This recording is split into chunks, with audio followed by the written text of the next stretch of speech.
Olá, bem-vindo mais uma vez ao nosso canal do YouTube. Hoje eu vou falar sobre as diferenças entre o masculino e o feminino do ponto de vista da sexualidade.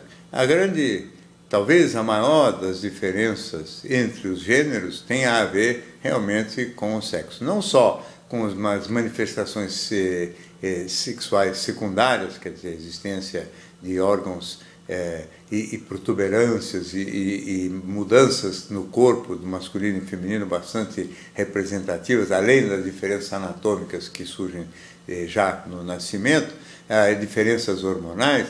Existem duas diferenças muito peculiares relacionadas com a fisiologia ou funcionamento da sexualidade. E esses talvez é que devam corresponder aos aspectos mais importantes para a gente entender, porque eles são fonte de muitas divergências, de muitos atritos e de muitos problemas, não só do ponto de vista da relação sexual, como do ponto de vista da relação íntima entre homens e mulheres.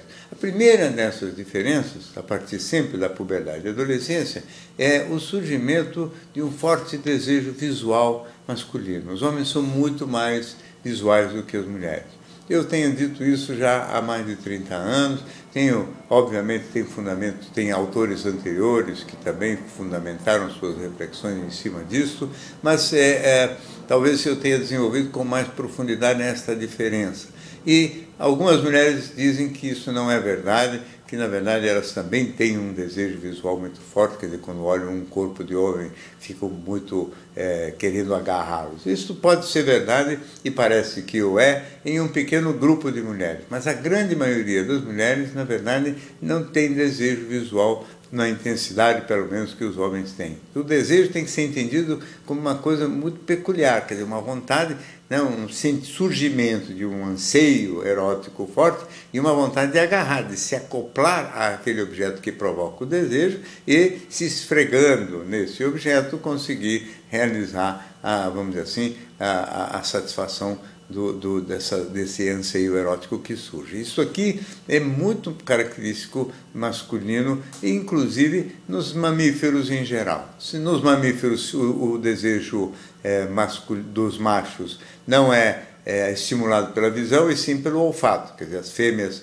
no cio elas soltam cheiros peculiares dos seus hormônios na urina, os machos ficam ouriçados e eles então correm atrás das fêmeas e eles atacam porque o desejo neles é estimulado pelo olfato. No humano é a visão e a mulher se excita ao se perceber objeto do desejo, ao se perceber desejada. Então a mulher tem um quadro muito mais de excitação. Excitação é uma coisa diferente de desejo e é uma das diferenças que eu mais insisto em diferenciar, em separar, porque excitação é um estado para dentro, é uma inquietação erótica, mas interna, e desejo é uma inquietação que parece que pede ação para fora, pede movimento, pede que o indivíduo busque se aproximar desse objeto que provoca o desejo. A mulher se excita e ela gosta de ser agradada, de ser acariciada. Então, a excitação pede mais do que tudo manifestações de ordem táctil. Do ponto de vista da excitação, os homens e as mulheres são iguais. Os homens também se excitam ao se perceberem tocados, ou ao serem tocados, ao terem sensibilidade, vamos dizer assim, táctil em certas áreas do corpo, chamadas zonas erógenas. Então, os homens também gostam das manifestações, vamos dizer assim, ligadas à excitação. Mas o desejo visual é uma coisa masculina e não é correspondido. Então, muitos meninos, principalmente na adolescência, sentem uma frustração de desejarem sem se sentirem igualmente desejados. E muitos atribuem isso ao fato de serem mais feios, ou mais baixinhos, ou mais gordos, enfim, características físicas deles é que determinariam isso. E não percebem que isso, na verdade, é uma diferença da fisiologia sexual e não tem nada a ver com a aparência deles. Ficam frustrados coisas à toa e acabam desenvolvendo inclusive até um certo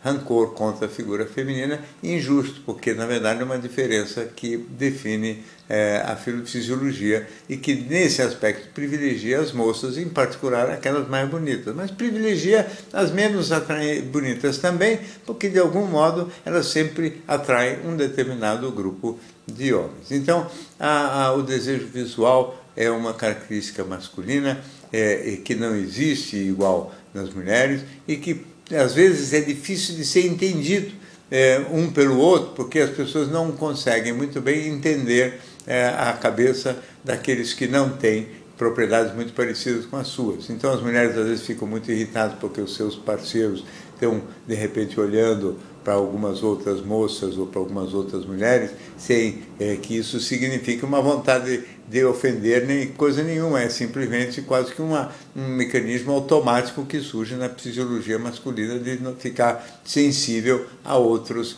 corpos que não aqueles da sua mulher amada. E não é prova de desamor essa falta vamos dizer assim, de exclusividade direcionada, de direção do desejo. Do mesmo modo que as moças, os homens também não têm que ficar incomodados quando eles não se sentem tão intensamente desejados pelas suas mulheres. E nem as suas mulheres deveriam se sentir incomodadas quando elas não sentem tanto desejo quanto parece que elas deveriam sentir pelos seus parceiros, mesmo quando amados. Porque o que elas sentem é uma boa vontade, uma disposição de, sendo desejadas, responderem positivamente. Quer dizer, elas respondem ao desejo masculino, mas não é que surge nelas um desejo sempre tão intenso, tão forte como aquele que costuma acontecer nos homens. Então, entender essa diferença apazigua a ambos, né? E, portanto, faz muito bem para o entendimento. E entender a diferença é sempre muito difícil, porque a gente costuma querer entender o outro sempre tomando por base a cabeça da gente. Uma outra diferença fundamental também é a presença de período refratário no homem depois da sua ejaculação. Presença essa que também não existe nas mulheres. As mulheres não têm período refratário. O que quer dizer período refratário? O homem, depois que ejacula, ele tem um período de total desinteresse e até uma certa aversão por qualquer intimidade sexual. Então ele não consegue dar continuidade. Quer dizer, quando o homem ejacula, é praticamente o momento que termina o ato, termina, até a indústria pornográfica mostra isso claramente, quer dizer, o homem ejaculou, acabou o filme, o filme termina sempre neste ponto, porque as mulheres não tendo esse período refratário, significa que elas se excitam, elas têm orgasmo, mas esse orgasmo não faz com que a excitação delas caia a zero. Sobra uma excitação residual que permite que se excitem de novo, o que permite, inclusive, a existência de mais de um orgasmo em sequência. Nos homens é assim, ele se excita e depois ele tem a resposta ejaculatória e aí ele cai a zero ou até abaixo de zero e fica um tempo não competentes para responder a estímulos eróticos. E esse tempo, então, de não resposta é um tempo em que muitas vezes eles ficam sonolentos, adormecem, as mulheres às vezes ficam ofendidas injustamente, porque esse adormecer é apenas um sinal de satisfação, relaxamento e também de estar confortável naquele contexto, porque se o contexto não é favorável, nesta hora do período refratário, os homens mesmo querem cair fora daquela situação, querem fugir dali o mais rápido possível. E quando eles estão confortáveis, porque gostam da parceria, eles adormecem. A mulher, não tendo esse período refratário, naturalmente tem no orgasmo um aspecto menos importante, porque tendo ou não tendo orgasmo, sempre sobra um certo resíduo de excitação que faz com que elas estejam dispostas a conversar, a bater papo, etc., o que é uma diferença que tem que ser entendida também para evitar conflitos, desavenças e atritos. Evidentemente, neste aspecto, a mulher é mais disponível sexualmente do que o homem. O homem precisa de um período de descanso que varia, esse período refratário, de alguns minutos até algumas horas ou mesmo dias, até que ele fique disponível, disposto sexualmente outra vez.